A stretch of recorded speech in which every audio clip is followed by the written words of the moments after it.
여러분, 양털을 깎는 날은 잔치 분위기예요. 왜냐하면은 그동안에 열심히 양을 먹이고 살찌우고 양털을 길러서 그것을 깎아서 이제 그 내다 팔면은 풍성한 수입이 오게 되거든요. 그리고 양털을 깎는 날은 잔칫날과도 같습니다. 그래서 많은 사람들이 모여서 양털을 깎고 그 양털 깎는 사람들이 먹을 음식도 많이 준비하고 이웃들도 초청하고 함께 잔치를 벌이는 원래 그러한 날이거든요. 자, 이 나발이 일꾼들을 불러모으고 양털을 깎습니다. 그러한 이야기를 누가 들었느냐 하면은 다윗이 그 이야기를 들은 거예요. 당시에 다윗은요, 사울 왕의 어떤 그 노여움을 피해서 여기저기 도망다니기도 하고 숨어있기도 하고 그런 상황이었습니다. 이 다윗에게는 600명이나 되는 그러한 그 군인들이 있었어요. 자기 부하들이. 그들이 이동을 하면서 어디서든 뭘 먹고 또 숙식을 하고 해야 되는데, 여러분이 많은 사람들이 무엇을 먹겠습니까? 먹을 게 없잖아요. 그래서 다윗이 이제 10명의 사람을 나발에게 보냅니다. 털 깎는 좋은 날이라고 들었습니다. 그러니까 우리 이 청년들이 먹을 만큼 양식을 좀 주십시오. 억지로 낼 건 없고 그냥 손에 있는 것들 중에서 주십시오 하고 이렇게 아주 겸손하게 양식을 도와줄 것을 요청을 했어요. 그랬는데 이 부하들이 가서 나발에게 정말로 겸손하게 요청을 합니다. 우리 종들이 왔습니다. 그리고 당신의 아들 다윗이 이렇게 가서 음식을 좀 얻어오라고 합니다. 우리가 당신들의 물건을 빼앗은 것도 하나도 없고 우리가 당신들의 울타리가 되어졌었는데 그거를 생각해서 우리에게 먹을 것 좀 주십시오 하고 이렇게 부탁을 했거든요. 자, 그러면은 이 나발이 정말로 좋은 날이잖아요. 털 깎는 날이고 정말로 이 젊은이들이 왔는데 그들에게 먹을 것을 주면 얼마나 좋겠습니까? 그런데 이 나발이요, 이 다윗을 오히려 모욕을 하는 거예요. 다윗이 누군지 난 몰라. 이새의 아들이 누군지 몰라. 요즘 억지로다가 주인에게서 도망치는 종들이 많이 있다고 하던데 왜 내가 너희에게 먹을 걸 줘야 하는 거야? 그러면서 아주 거절을 하고 모욕까지 하고 그러는 거예요. 이 소년들이 다윗에게 와서 그대로 이야기를 합니다. 여러분, 다윗이 그 이야기를 듣고는 화가 났어요. 분노했어요. 그래가지고 그 600명의 군인들 중에서 400명의 군인들에게 칼을 차라! 그리고 칼을 차고 함께 나발을 혼내주러 가는 그런 과정입니다. 200명은 물건들을 다 지키고 있고 소유물을 지키고 있고 나머지 400명은 칼을 차고 이제 나발에게로 가고 있는 거예요. 이어지는 이야기를 보면은요, 그 나발이 다윗의 그러한 청을 거절했다는 이야기를 어떤 하인이 그 나발의 아내인 아비가일에게 와서 이야기를 합니다. 다윗이 우리에게 그렇게 도움을 요청했는데 우리 주인마님이 글쎄 그들을 모욕하고 그들을 그냥 빈손으로 돌려보냈을 뿐만이 아니라 모욕까지 했습니다. 그러면서 이렇게 이야기를 해요. 그러니까 아비가일은 굉장히 지혜로운 여인이거든요. 아이고, 우리 석방님이 잘못했구만, 크게 잘못했구만, 안 되겠다. 그래가지고 이 하인들을 시켜서 여러 가지 음식을 준비합니다. 떡을 200덩어리를 만들고 양을 5마리를 잡고 무화과 뭉치를 200개를 만들고 또 곡식을 볶아갖고 5세야. 5세야는 그냥 우리 쉽게 표현하면은 5가마니 정도를 준비를 해요. 그리고 이것을 이제 포도 백송이까지 해서 이제 나귀에 싣고 다윗에게로 갑니다. 마음을 부끄러뜨리기 위해서. 중간에 가서 이 다윗을 만나고 절을 하면서 우리 주인이 글쎄 그 양반이 우리 장군님을 알아보지도 못하고 신뢰를 범했습니다. 이거 받으시고 용서해 주세요 하면서 아비가일이 이제 다윗에게 그 양식들을 주게 됩니다. 그리고는 그렇게 하고는 아비가일이 집으로 돌아왔어요. 돌아와서는 이 나발이 양손을 다 깎고 나니까 얼마나 마음이 흡족하겠습니까? 그래서 한 잔 거나하게 먹고는 취해갖고 잠들었다가 깨어났을 때 아비가일이 말합니다. 글쎄 다윗이 군사들을 이끌고 우리를 치려고 오고 있었어요. 그 이야기를 듣고는 나발이라고 하는 사람이요, 가슴이 덜컥 내려앉는 거예요. 왜냐하면은 군사들을 이끌고 있는 그 다윗을 멸시하고 조롱했으니까. 그의 청을 거절했으니까. 난 이제 죽었구나 하는 그런 생각을 하는 거예요. 그리고 몸이 굳어지고 열흘 있다가 나발이 죽어버리게 됩니다. 후에 다윗은 아비가일을 불러서 이 다윗의 아내로 삼게 되죠. 여러분, 여기에서 이 나발이라고 하는 사람은 어리석은 사람이라는 의미를 가지고 있습니다. 성경 본문을 택할 때에 좀 이렇게 우리에게 뭔가 도전이 되어지고 소망이 되어지고, 그죠? 우리가 뭔가 좋은 힘이 되는 그러한 말씀을 본문으로 삼으면 참 좋은데, 오늘 말씀은 그게 아니잖아요.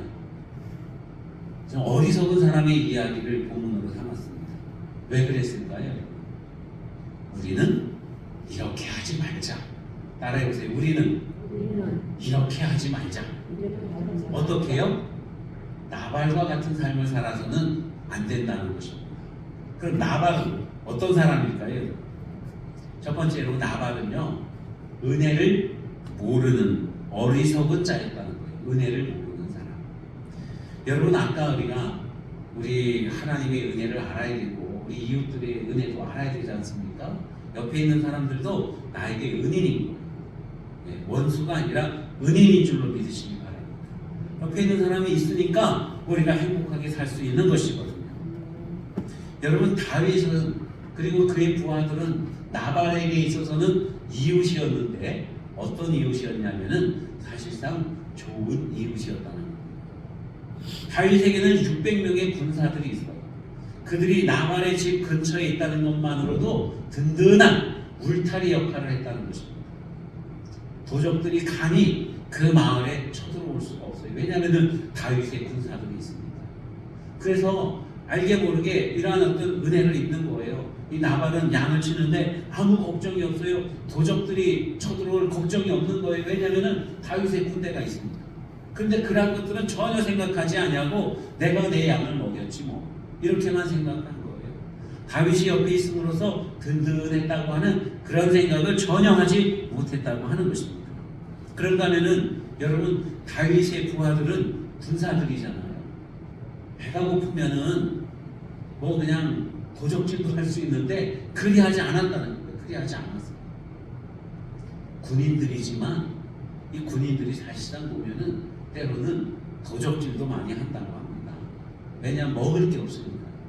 북한에서는 이 군인들이 먹을 게 없어서 민가를 습격하고 거기서 좋은 것들을 막 뺏어가고 그런다고. 옛날에 우리나라에서 그런 일들이 왕왕 있었습니다.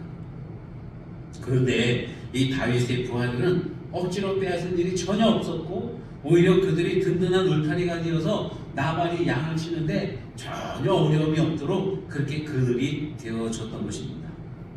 여러분, 그러한 그 은혜가 있는데 그걸 발견하는 게 얼마나 중요해요. 은혜를 깨닫는 게 얼마나 중요해요. 그가 있음으로써 내가 평안함을 누릴 수가 있었다. 이걸 아는 게 얼마나 중요합니다. 내가 이렇게 옷을 입고 있을 때 이 옷을 만든 사람의 그 수고를 감사할 수 있는 마음, 이게 얼마나 중요합니까요? 아니 뭐 돈 주고 샀는데, 여러분 돈이 있다고 다 옷을 사는 거 아니잖아요. 누가 만들어야 입을 수 있는 것 아니겠습니까? 그죠? 돈이 있어요. 돈이 있다고 해서 다 배불리 먹을 수 있는 건 아니거든요. 누군가 농사를 짓고 가축을 기르고 그래야 우리에게 식량이 조지는 거예요.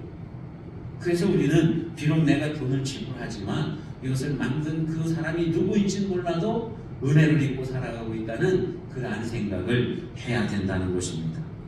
은혜를 발견하고 또 그것을 알고 그것을 표현하는 게 얼마나 중요한 일인지 모릅니다. 나발은 다윗에게 입은 은혜가 있는데 그걸 깨닫지 못했어요. 그냥 자기가 잘해서 부자가 된 줄 압니다. 자기가 운이 좋아서 이렇게 넉넉하게 된 줄로 알고 있는 거예요. 자기가 뭐 힘이 있어서 도적들이 자기들을 쳐들어오지 못한 걸로 그렇게 알고 있는 거예요. 그래서 이 은혜에 대한 감사가 없습니다. 여러분, 우리는 은혜를 기억해야 될 줄로 믿습니다. 처음에 가장 먼저 우리가 기억해야 되는 은혜는요, 어떤 은혜예요? 하나님의 은혜. 할렐루야. 하나님께서 우리를 만들어 주시고 하나님께서 우리를 늘 돌보아 주시고 우리에게 모든 필요를 채워 주시잖아요. 뿐만 아니라 우리가 하나님의 원수되고 죄악 가운데 있을 때 우리를 사랑하고 불쌍히 여겨서 우리를 구원해 아버지 하나님의 자녀가 되게 하셨잖아요. 그것이 하나님의 은혜인 줄로 믿습니다. 날마다 우리에게 햇빛을 주시고 또 단비도 주시고 바람도 주시고 사계절도 주시고 모든 것들 우리에게 얼마나 많이 주십니다. 우리가 그냥 살아가니까 모든 것들 그냥 거저 누리고 살아가니까 그냥 다 내 건 줄 알죠. 그죠? 숨을 쉬면서 이 호흡 바람이 내 몸에 들어올 때 이게 그냥 들어오는 것 같으죠. 여러분, 하나님의 은혜가 아니고는 있을 수 없는 일입니다. 우리가 먹는 물도 다 하나님의 은혜이고 햇빛도 하나님의 은혜인 것입니다. 우리가 살아 숨쉬는 모든 것들이 다 하나님의 은혜 때문이라고 하는 사실을 기억하시기 바랍니다. 그래서 날마다 우리는 하나님의 은혜를 생각하고 하나님께 감사해야 되는, 그런가 하면은 우리를 죄악 가운데서 건져주시고 하나님의 자녀가 되게 하기 위해서 하늘 영광을 다 버리고 이 땅에 오신 예수님의 은혜를 우리가 꼭 기억해야 됩니다. 내 죄 때문에 예수님이 십자가 달려 죽으신 거예요. 나를 의로운 사람 되게 하기 위해서, 하나님의 자녀가 되게 하기 위해서, 나를 구원하기 위해서 예수님이 십자가 달려 죽으셨습니다. 바로 그 예수님의 은혜를 우리가 또한 기억해야 될 것입니다. 오늘날 이 순간에도 우리와 함께 하시면서 우리의 발걸음을 인도해 주시고 우리를 주장해 주시는 성령님의 은혜가 또한 있습니다. 그래서 우리는 아버지 하나님의 은혜, 성자 예수님의 은혜, 함께 하시는 성령님의 은혜를 늘 기억해야 됩니다. 뿐만이 아니라 우리 이웃들의 그 은혜도 우리가 날마다 기억해야 되는 줄로 믿습니다. 우리 서로에게 은혜를 입고 살아가요. 저는 여러분에게 많은 은혜를 입고 살아갑니다. 제가 말씀을 전하는데 제가 뭐 잘난 게 있습니까? 그럼에도 불구하고 매주 나오셔서 이렇게 졸지도 않고 말똥말똥 눈을 뜨고 제가 전하는 말씀을 들어주니 여러분이 정말 저에게는 은인이에요. 은인. 여러분들이 아유 안 들어, 그리고 뒤돌아앉으면은요 저는 설 곳이 없어요. 그죠? 저는 아무런 소망도 없습니다. 그런데 여러분들이 들어주니까 얼마나 좋은지 몰라요. 여러분 감사합니다. 이 은혜를 어떻게 갚아야 될까요? 여러분이 저에게 은혜이고 또 우리 옆에 있는 사람들이 다 은혜예요. 또 저는 여러분에게 은인일 수도 있습니다. 왜냐하면 생명의 하나님의 말씀을 여러분에게 전하니까요. 감사합니다. 여러분 또한 우리가 날마다 다른 사람을 위해서 기도하잖아요. 그죠? 우리는 잘 모르지만은 우리 새벽 기도하고 또 통성 기도하고 여러 가지 기도할 때에 우리 성도님들이 서로를 위해서 기도하거든요. 그러니까 우리 모두가 은혜인 거예요. 은혜. 옆 사람이 정말로 나의 은인인 겁니다. 은인. 지혜자매 고마워요. 이렇게 오셔서 이렇게 띄워주고 이 은혜인 거예요. 옆 사람에게 다시 한번 인사할까요? 당신은 나의 은인입니다. 한번 해보세요. 나의 은인입니다. 진짜 진실되게 그렇게 인사하시기 바랍니다. 여러분, 하나님을 알지 못하는 사람들은요 은혜를 잘 몰라요. 하나님을 알면은 하나님이 얼마나 은혜로운 분인가를 알 수밖에 없거든요. 그런데 그 은혜를 모르기 때문에 또한 하나님을 알지 못하는 거예요. 그냥 이 세상 살아가는 게 자기가 잘나서 살아가는 줄 알아요. 그죠? 그냥 우연히 어쩌다가 이렇게 살아가는 줄 알아요. 불신자들은 그렇습니다. 나발과 같이 어리석어요. 그래서 은혜를 알지 못하고 감사할 줄도 모르는 거예요. 우리를 이 세상에 살게 하시는 그 하나님의 은혜를 늘 기억하시기 바랍니다. 우리와 함께 예배드리고 함께 신앙생활하고 함께 호흡을 하는 이웃들의 은혜를 여러분 또한 기억하시기를 바랍니다. 어떤 교회에 피아노를 바꿀 때가 된 거예요. 피아노 바꿀 때가 돼서 피아노를 바꿔야겠습니다 하고 이제 안건을 냈더니만은 이 권사님이 절대로 반대하는 거예요. 한 권사님. 왜냐하면 그 권사님이 헌물한 그러한 피아노거든요. 그래서 늘 예배당에 나올 때마다 다른 것보다도 피아노만 눈에 띄는 거예요. 피아노만. 그런데 이 피아노를 바꾼다고 하니까 마음의 소망이 사라진 거죠. 그리고 이 권사님이 절대로 반대하면서 내 눈에 흙이 들어가기 전까지는 바꿀 수 없어요 이러는 거예요. 그리고 집에 갔는데 밤에 잠을 자는데 꿈속에 하나님이 나타나셔서 내 눈에 흙을 집어넣냐? 그러는 거예요. 여러분 눈에 흙이 들어간다는 게 뭐예요? 이 세상을 떠난다는 거 아니겠습니까? 그죠? 이 권사님이 회개하고 교회의 뜻에 따르겠습니다 이렇게 했다는 거죠. 여러분 이 뭐냐면은 피아노를 흥무를 하든 내가 열심히 봉사를 하든 내가 뭐 큰 일을 해서 높은 성과를 올렸든 이게 다 뭐냐면은요 하나님의 은혜라는 거예요. 하나님의 은혜. 하나님의 은혜가 있으니까 헌물도 할 수 있고 봉사도 할 수 있고 섬길 수도 있고 말씀을 전할 수도 있고 말씀을 들을 수도 있는 것이거든요. 그래서 우리는요 이렇게 사방을 둘러보면서 세상에 은혜 아닌 게 없네 이런 고백을 하면서 살아가야 된다고 하는 것입니다. 여러분 나발은 은혜를 모르는 자였는데 저와 여러분은 은혜를 알고 은혜에 감사하는 그러한 저와 여러분이 다 되시기를 바랍니다. 나발은 두 번째로 어떤 사람이냐면요 욕심쟁이였다는 거예요. 욕심이 지나친 사람이었다는 것입니다. 욕심이 지나치다 보니까 사람이 어리석은 사람이 됐어요. 우리 흔히 그런 말 하지 않습니까? 저 사람은 뭐에 눈이 멀었어요? 돈에 눈이 멀었어. 이런 사람 있잖아요. 그죠? 돈만 밝히다 보면 그 사람이 눈먼 사람이 됩니다. 눈이 멀었다고 하는 것은 그만큼 어리석다는 것을 의미하고 있는 거예요.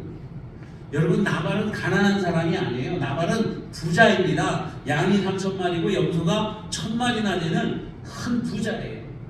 얼마든지 남을 도울 수 있는 그러한 사람, 그러한 능력을 가지고 있거든요.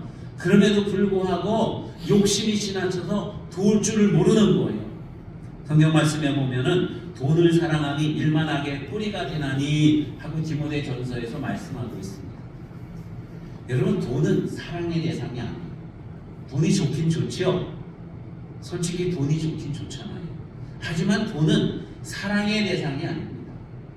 돈은 뭐냐면은 선한 일을 위해서 잘 사용해야 되는 그런 수단입니다. 수단.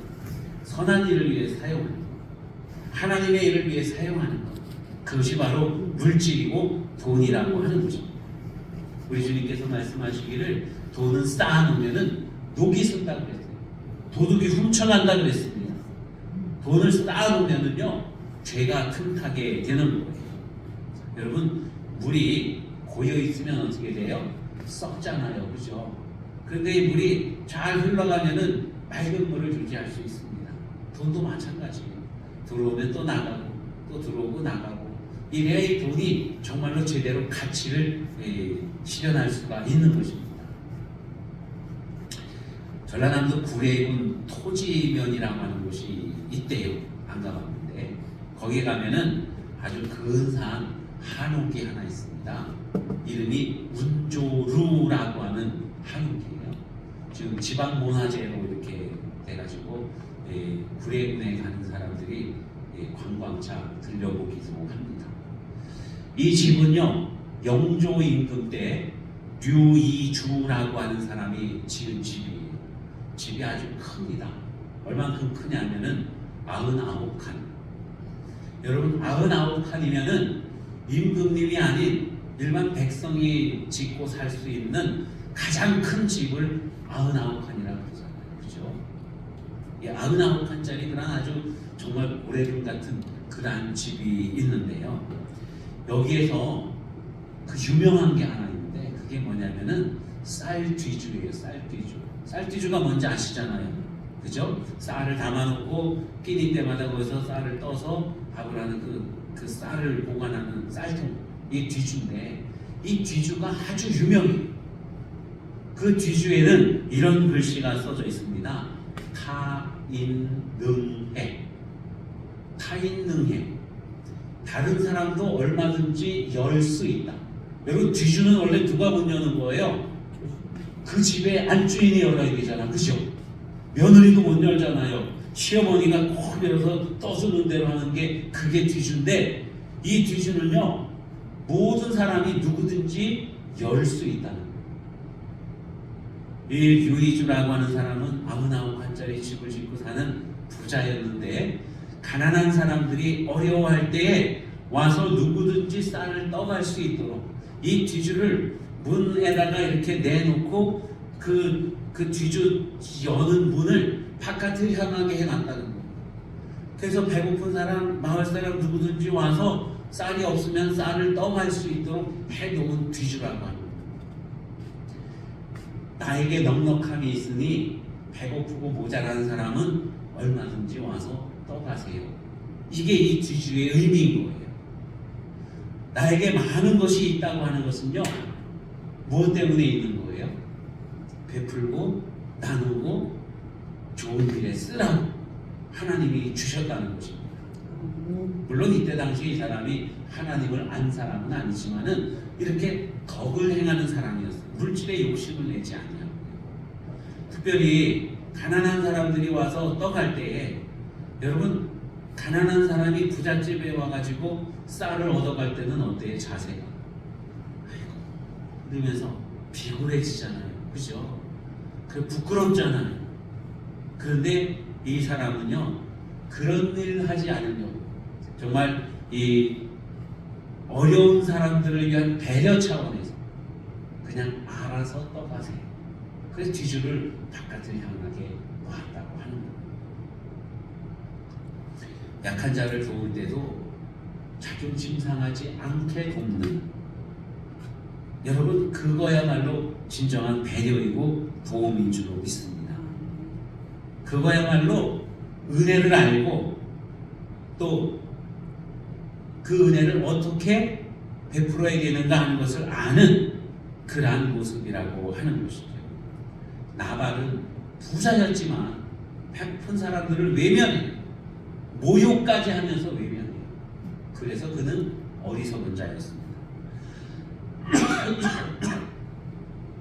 마지막 세 번째로 나발은 어떤 사람이었냐면요, 따라해보세요. 영적으로 무지한 사람, 하나님의 일을 전혀 알지 못하는 사람이에요. 하나님의 일을 아는 사람이었다고 하면, 다윗이 보냈어요 그러면은 다윗이 보냈어? 하나님의 사람 다윗이, 왕으로 기름 부음 받은 다윗이, 아마 그러한 반응을 보였을 거예요. 그런데 이 나발은요 하나님이 하시는 일이 뭔지 아무런 관심이 없어요. 그래서 다윗이 왕대로 기름을 부음 받았는지 어쨌는지 그런 관심 없습니다. 그냥 세상 일에만 몰두해 있는 거예요. 그러니까 다윗이 누군지 몰라, 이새의 아들이 누군지 나는 몰라. 요즘은 주인을 피해서 도망다니는 그러한 종들이 많다고 하던데, 그냥 눈에 보이는 대로만 해석을 하는 거예요. 그러니까 하나님께서 하시는 영적인 일들을 깨닫지 못하고 어리석음을 저지르게 되었다고 하는 것입니다. 여러분 생각해 보세요. 만약에 나발이 다윗의 그 이야기를 듣고는 정말로 다윗을 극진히 대적을 했다고 한다면, 나발은 얼마나 많이 축복받은 사람이겠습니까? 그죠?